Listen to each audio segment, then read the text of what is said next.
¿Qué tal? ¿Cómo están amigos y amigas de esta comunidad? Muchas gracias por acompañarnos, por ser parte precisamente de la misma. Y ya lo saben, como siempre, un gusto, como siempre, un placer. Platicar con ustedes en esta intervención mañanera sobre lo que pasó el fin de semana en la política. Esta gira de Xóchitl Gálvez, una gira relámpago por España, las reuniones que sostuvo, particularmente la fotografía con Felipe Calderón Hinojosa y lo que hay detrás de ella y por supuesto también el caso de los Monreal. Y aunque no lo crean, pueden ir juntos con pegados. Así que, ¿qué les parece? Si me van dejando sus comentarios, sus puntos de vista, por supuesto, y ya saben que nos ayudan muchísimo a seguir creciendo, a enriquecer el contenido. Y comenzamos con este tema.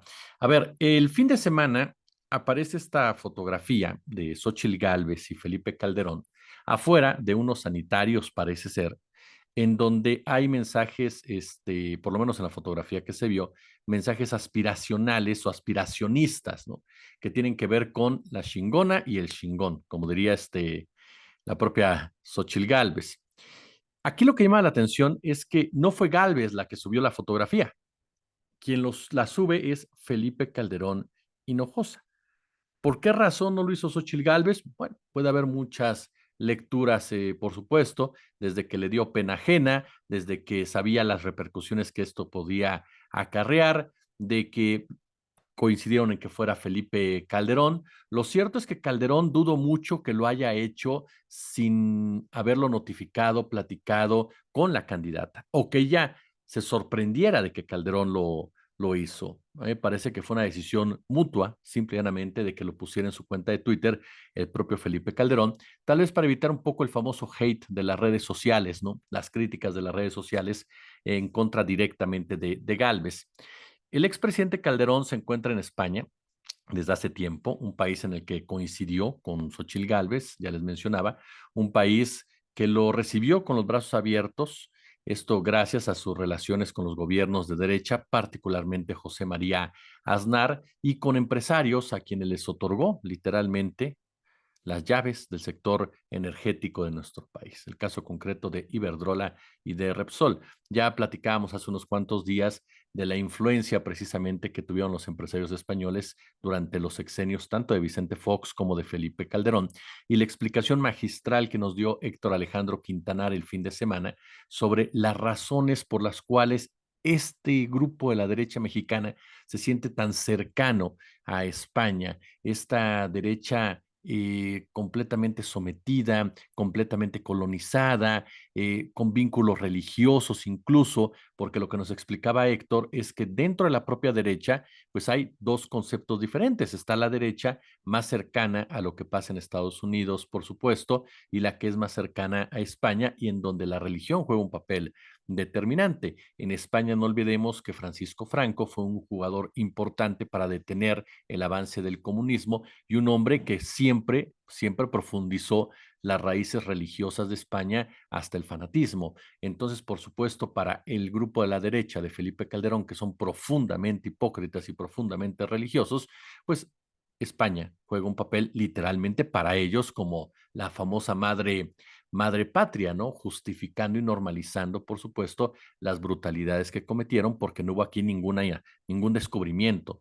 Como durante muchos años, si usted escucha a Calderón, escucha a Fox, escucha a ese grupo panista, incluyendo a la indígena Xochitl Gálvez, siempre verá que hablan del descubrimiento de América, ¿no?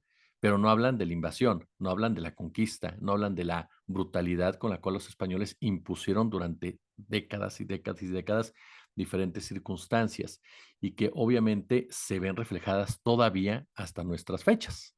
¿Por qué? Porque muchos de los que fueron conformando esa estructura de nación, digámoslo así, que germinó durante el virreinato y siguió durante muchos años, incluyendo los tiempos de la Revolución Mexicana, de la independencia, posteriormente de lo que fue la construcción hacia la Revolución Mexicana, después de la Revolución Mexicana y demás, tienen de una u otra manera vínculo sanguíneo, tienen de una u otra manera vínculo académico, tienen de una u otra manera vínculo familiar, vínculo amistoso. De verdad, ese es un tema que algún día vamos a profundizar, que son las dinastías políticas, las dinastías familiares, las dinastías oligárquicas que han operado en México desde hace siglos. Esa es la realidad de las cosas y que una parte está relacionada con esa España católica, conservadora, dictatorial, golpista, y la otra con lo que sucede en Estados Unidos, ¿no? Con lo que sucede con la derecha norteamericana, que también no canta mal las rancheras. Por eso es que Felipe Calderón siempre mostró esa proclividad hacia España, aun y cuando fue uno de los grandes ejecutores de la guerra, de la mal llamada guerra en contra del narcotráfico. Pues entonces se da a conocer precisamente esta fotografía, se da a conocer en la cuenta de X de Calderón, ¿no? En donde vemos a ambos personajes muy sonrientes, muy, pero muy sonrientes. Y el titular es: me dio mucho gusto saludar esta mañana en Madrid a mi admirada y querida amiga Xochitl Gálvez. Abordó, entre otros, la problemática de educación, salud y sobre todo inseguridad en México. Uno se queda pensando que si Felipe Calderón tuviera tantita vergüenza, jamás se atrevería, él en particular, a dar una opinión en materia de seguridad. Sin embargo, no olvidemos que Xochitl Gálvez desde un principio justificó la estrategia de Calderón, la defendió e incluso habló de la posibilidad de copiar cosas porque dijo, no todo fue malo. Siempre ha sido Xochitl Gálvez una defensora de esa política de mano dura, pero aquí, y es lo que quiero profundizar en un segundo más, tenemos que pensar quién creó la guerra contra el narcotráfico, quién dictó la estrategia securitaria. ¿Por qué? Porque lo hemos repetido ya en varias ocasiones. El presidente mexicano, sea quien sea, no tiene mucho margen de acción en ese terreno, porque es algo que viene directamente de la Casa Blanca, de los neocom y del complejo militar industrial. La diferencia es cómo lo haces. En el gobierno de López Obrador se han tomado medidas que no van de la mano con esa estrategia de seguridad. Y por eso la indignación de la DEA, y por eso la indignación de la CIA, y por eso la indignación de sectores de la derecha norteamericana, del lobby de las armas, por supuesto, de, bueno, la industria armamentística, que fue demandada por el propio gobierno de Andrés Manuel López Obrador, marcando una distancia a una relación que Felipe Calderón profundizó y aplicó de una manera bestial, criminal, asesina, por donde se le quiera ver. Entonces, que Xochitl Gálvez salga a defender esa estrategia que representa Calderón, no creo que esté únicamente lavándole la cara a Felipe Calderón Hinojosa, porque en realidad, ¿qué beneficio electoral podría acarrearle? Calderón es una figura sumamente desprestigiada, sí cuenta con seguidores en el ala derechista de nuestro país, pero tampoco cree usted que es ese gran líder que puede aglutinarlos a todos. Hoy por hoy tiene serias diferencias con Marco Cortés, al que ha acusado de todo. Después de que dio a conocer los acuerdos con Alito, bueno, no lo bajaba de corrupto, ¿no? Y en su propio libro lo denunció, de estar detrás de la mafia inmobiliaria, de haberse apropiado a la mala del PAN, de colocar únicamente a sus cuates, en fin. Entonces, Calderón tampoco es esa figura que une, que genera un liderazgo, que genera una ola de simpatía. No, a mí me parece que el mensaje de Xochitl va hacia ese grupo norteamericano que respalda 100% esa estrategia y que con López Obrador se ha topado con pared en algunos puntos, ajá, en otros no, pero en esos en particular sí. Y ahí viene precisamente ese mensaje, por eso Xochitl va primero a los Estados Unidos. Xochitl va primero a la Unión Americana y luego va a España, en donde se encuentra Calderón, pero también se encuentra Carlos Salinas de Gortari. Y va a buscar también el respaldo, por supuesto, de esos grupos políticos, empresariales, económicos que están ligados a Carlos Salinas y que muchos de ellos han hecho negocios en este sexenio y han hecho negocio con el gobierno, inversiones en obra pública y han tenido una buena relación con Andrés Manuel López Obrador. Caso concreto, Grupo Carso del ingeniero Carlos Slim. A mí me llama mucho la atención esta defensa que se está haciendo, por supuesto, de la estrategia de Calderón, que ya se los comentaba más por el lado de quedar bien con Estados Unidos, pero también de centrar la inseguridad como el tema. Desde hace semanas hemos venido platicando con ustedes, interactuando con ustedes estas opiniones, de que el tema de la violencia iba a ser explotado hasta la saciedad por la oposición, principalmente porque es uno de los temas más sensibles para la población, porque es uno de los temas en donde más fácil puedes mentir y en donde más fácil puedes generar algún tipo de empatía sin profundizar. Los datos y las cifras agotarían el discurso opositor. Ahí están y hay que repetirlas porque parece que a la oposición se le quieren olvidar. Calderón recibe en 10,000 muertos al año. El país lo entrega en 26,000. Enrique Peña, de 26,000 lo trepa a 36,000. Dos sexenios en donde la estrategia que hoy defiende Xóchitl Gálvez y que dice Xóchitl Gálvez que es la mejor, incrementaron esa violencia. Nos vamos con López Obrador. Insisto, claro, si nos quedamos en el número de que es el sexenio donde más muertos va a haber, totalmente de acuerdo, pero hay que analizarlo. Vámonos al otro rubro donde estamos haciendo el comparativo. De 36,000 lo bajo a 30,000 y es probable que lo entreguen 28,000. ¿Es para cantar victoria? No.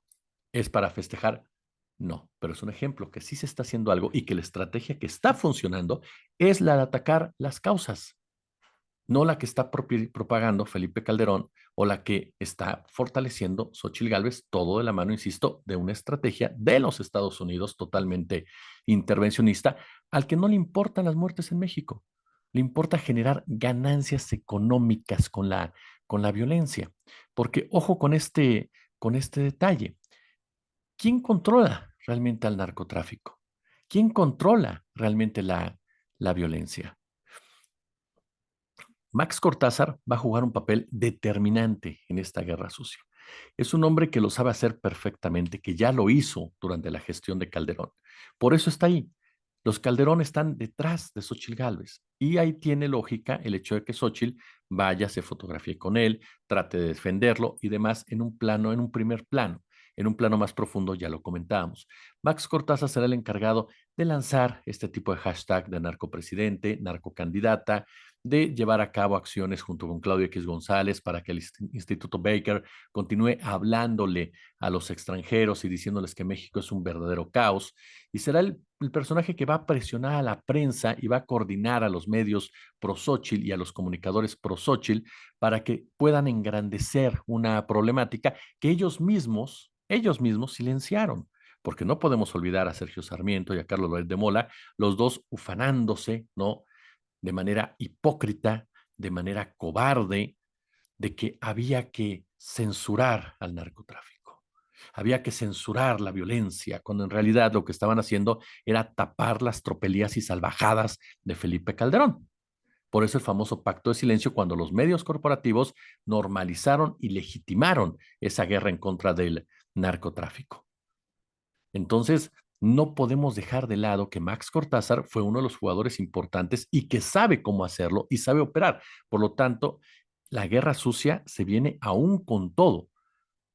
Esa es otra parte del análisis de esa fotografía entre Xóchitl y Felipe Calderón.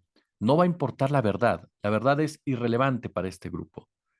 Por lo tanto, de lo que se trata es de lanzar lodo todos los días. Y si alguien sabe hacerlo, es precisamente un personaje como Max Cortázar. Ahora, les preguntaba, ¿quién controla al narco? ¿Quién controla la violencia? La controlan, por supuesto, empresarios. La controla, por supuesto, una cúpula militar. La controla, por supuesto, un grupo político. No olvidemos las relaciones de Salinas de Gortari con el cártel del Golfo y con todo lo que es el crimen organizado en el norte de la República Mexicana y que viene desde hace mucho, pero mucho tiempo. No olvidemos la presencia de Felipe Calderón en Michoacán, que nos decía Jesús Lemus, la relación entre los Calderón y el narco viene desde antes de que Felipe llegara precisamente al poder. No olvidemos la relación de Enrique Alfaro, de Enrique Peña Nieto, de Luis Videgaray, del general Cienfuegos con el cártel de Jalisco Nueva Generación. Y no olvidemos la relación de la DEA y de la CIA con el cártel de Sinaloa. ¿Quiénes controlan la violencia? Los mismos que le están usando en este momento para incendiar este país. ¿Eso quiere decir que la violencia no existe? No, claro que existe.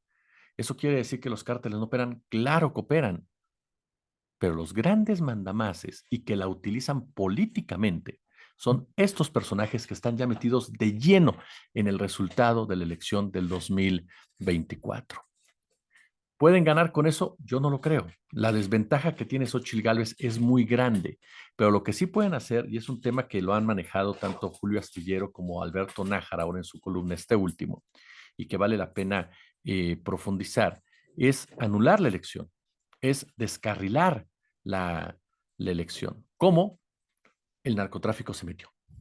El narcotráfico se entrometió en la elección e influyó en el resultado de la misma. Si ustedes se dan cuenta, tiene mucha lógica. Si este grupo político de la derecha, de la oposición, es el que controla al crimen organizado, puede utilizarlo perfectamente para que lleve a cabo todo tipo de acciones que provoquen que se presenten denuncias y con esas denuncias el Tribunal Electoral, que por cierto ya lo dejó entrever, acepte precisamente que las cosas no son de la mejor manera y que esto lleva a su vez también a un intervencionismo por parte de Estados Unidos que se justifique con el hecho de que en México es un narcoestado, de que México es un caos en donde el crimen organizado hace y deshace completamente. Eso es precisamente el que está buscando anular las elecciones, con Estados Unidos como el gran participante de todo ello, aun y cuando ahora nos vengan a decir que esto no es así. Hay una gran diferencia, ¿eh? Y coincido con lo que cita Beto Nájar. No son los únicos que han leído el manual del buen golpista. Le puedo garantizar que en Palacio Nacional también lo han leído y saben cómo operar para contrarrestar este tipo de situaciones, pero sobre todo tendrá que ser la población, como se los decía el fin de semana, la que juegue un papel determinante para que las cosas sean correctas. Punto y aparte, sin importar quién gane, que las cosas sean correctas y que no se acepte que una derecha que no sabe perder y que solamente erosiona la democracia nos quiere imponer un punto de vista, como hace con estos tramposos hashtags, que ya se sabe que son mentiras y los sigue metiendo en la agenda. Ahora, quiere ver un escenario como el que se los planteo. El caso concreto de Zacatecas. Vamos rápidamente a Zacatecas, que es el otro tema que vaya que ha generado muchísima, pero muchísima controversia por diferentes razones. Zacatecas no tiene paz y hasta ahora no existen condiciones para devolverle a ese estado la gobernabilidad y el Estado de Derecho que está completamente perdido, que está roto desde hace varios años por sus malos gobiernos y el control que ejercen, por supuesto, los narcopolíticos, el verdadero crimen organizado en todo el territorio. ¿Qué le gusta? Hace más de 10 años el Estado ya enfrentaba una violencia crítica, nos lo dijo en entrevista el maestro Ricardo Ravelo, pero tras el arribo de David Monreal a la gubernatura del 2021, las cosas se pusieron color de hormiga, se entró en un estado de descomposición que, perdón, no se ve solución hasta la fecha. Se bajaron algunos números, pero la realidad es que fueron más que nada como una especie de Pax Narca, que el cártel de Sinaloa logró imponerse, o el grupo del Mayo Zambada había logrado imponerse hasta ese momento ante el cártel de Jalisco, Nueva Generación, pero todo cambió, así de sencillo, ¿no? Incluso hay informes oficiales de la propia DEA, de la propia Secretaría de Seguridad Pública Ciudadana, de autoridades locales, quienes han abordado precisamente que se vive un nuevo episodio entre esta guerra del cártel de Jalisco Nueva Generación, el cártel de Sinaloa y el cártel del Noreste. Fíjese bien, a quienes representan cada uno de estos grupos. Zacatecas, todos lo sabemos, es un lugar rico en minerales, rico en agua, o sea, en recursos naturales.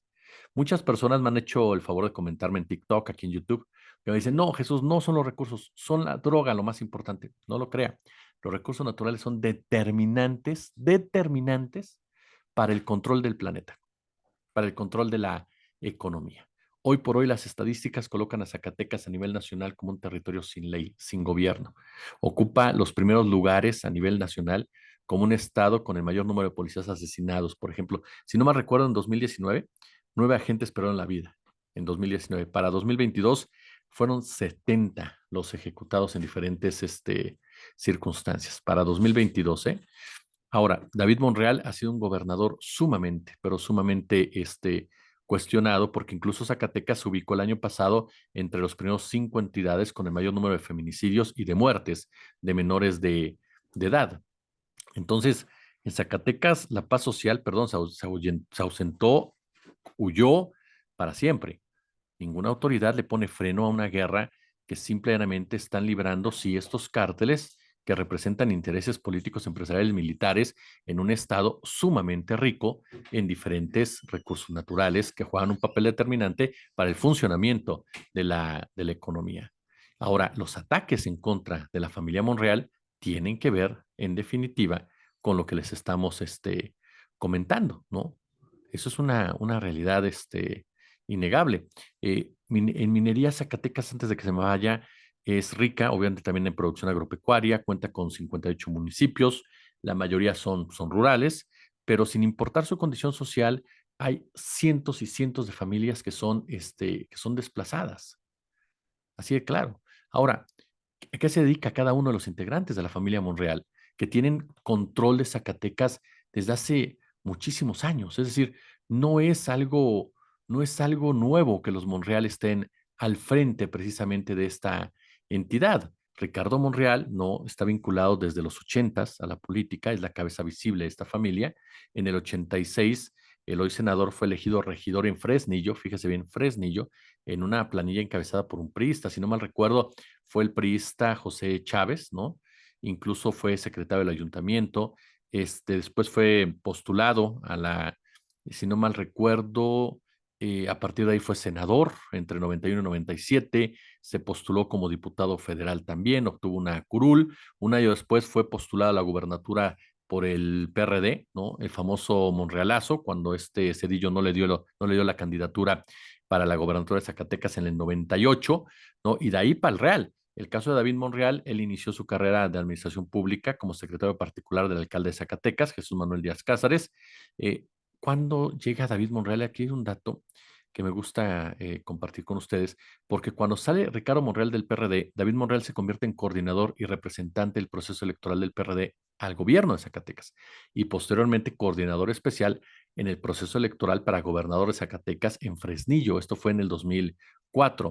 Al no alcanzar la postulación por el PRD para la presidencia municipal de Fresnillo, alcanzó la postulación por el PT y lo gana en el 2000, en el 2007. Ya como candidato del PT se postuló a gobernador, ¿no? 2 años después fue senador, y bueno, en 2016 se volvió a postular como gobernador. 2 años después, el presidente López Obrador lo nombró coordinador de ganadería de la Secretaría de Agricultura y Desarrollo Rural. Después, en 2021, es gobernador de Zacatecas. Y bueno, y Samuel Monreal, que ustedes saben, en 2010-2013 fue diputado local por el PT. Desde 2018 se desempeñó como alcalde de Fresnillo y se religió apenas en el 2021. Es decir, es una familia caciquil que tiene supuestamente el control político de Zacatecas y al que le han matado en los últimos días a un cuñado y a un sobrino, así como también han asesinado al hermano de otro funcionario de Fresnillo. Fresnillo, que es el feudo de los Monreal. Eso, perdón, no es casualidad, eso es cobro de cuotas. ¿A quién le deben los Monreal? ¿De qué lado están los Monreal que el otro grupo lo está ejecutando o los está ejecutando? Y es algo fundamental que se explique porque o son el blanco precisamente de esta cacería en materia de seguridad que se está dando. ¿Usted qué opina sobre este tema que vaya, que sin duda alguna tiene que ser analizado a fondo? Ricardo Monreal, lo único que afirmó, atinó a decir en su cuenta de X fue que Zacatecas vivió en una época dura luego del asesinato de 2 de sus familiares en los últimos días. Dice, familias enteras han sufrido, incluso la mía. Hace 2 años el gobernador decidió combatir la delincuencia e impunidad. A su esfuerzo, el del presidente, sumemos el nuestro para lograr la paz. Y esto se da en la misma semana. Yo insisto, para mí no hay casualidades, a lo mejor para ustedes sí, con todo, me encantaría conocer su opinión, pero se da en los mismos días en que se anuncia que la abogada Elda Catalina Monreal Pérez, hija de Ricardo Monreal, es la candidata de Morena y aliados para la alcaldía Cuauhtémoc en las próximas elecciones del 2 de junio de este año. Esto lo dio a conocer Sebastián Ramírez, quien es presidente Morena en la capital y quien aseguró que la política conocida como Katy Monreal ganó la encuesta del partido, por lo que sería la futura candidata. Perdón, pero esto es un arreglo de cúpulas. Aquí yo no creo en esa encuesta. Y perdón que la desestime así y sé que habrá gente que no coincida conmigo. Pero Katy Monreal no tenía presencia al interior de Morena. Katy Monreal no es alguien que la conozcan los morenistas y el apellido Monreal no es un apellido que cuente con el apoyo de los integrantes y seguidores de Morena. Incluso Monreal es un personaje sumamente denostado al interior de Morena. ¿Por qué su hija iba a ganar una encuesta? En la alcaldía Cuauhtémoc no se le conoce. Se conoce más a Eurípides, por ejemplo, o se conoce más a otros personajes de Morena. ¿Por qué iba a ganarla? Esto fue un arreglo entre Claudia y Ricardo Monreal y entregarle a Monreal la alcaldía Cuauhtémoc, que es algo que Monreal siempre ha apetecido, desde que fue alcalde y quería ser jefe de gobierno. Ajá. Y con Sandra Cuevas tuvo control de la alcaldía Cuauhtémoc porque él fabricó a Sandra Cuevas y la puso ahí precisamente. ¿Para qué? Sí, para hacer un lado a otro matrimonio que cuidado, el caso del Padierno y Bejarano, ajá, pero Monreal sigue teniendo ese control. Y ojo, porque en el control de la alcaldía Cuauhtémoc está la Unión Tepito. Ojo con esas relaciones, ojo con esos vínculos, ojo con esa presencia. Un grupo político que dura tiempo en una alcaldía donde germina un cártel, perdón, hay que analizarlo también a fondo. Me queda clarísimo. Y un factor clave, y ya con esto terminamos, es una alcaldía económicamente muy fuerte y una de las más grandes que tiene nuestra ciudad. Es decir, es un caudal de votos muy importante para Morena y para el monrealismo, que vaya que sabe operar en el lodo. Y que para mí, vamos a esperar qué sucede, pero no sé, esa violencia en contra de los monreales en Zacatecas, esa victoria, entre comillas, aquí en la Ciudad de México, el narcotráfico, tanto en Zacatecas como en la Cuauhtémoc, habrá que esperar.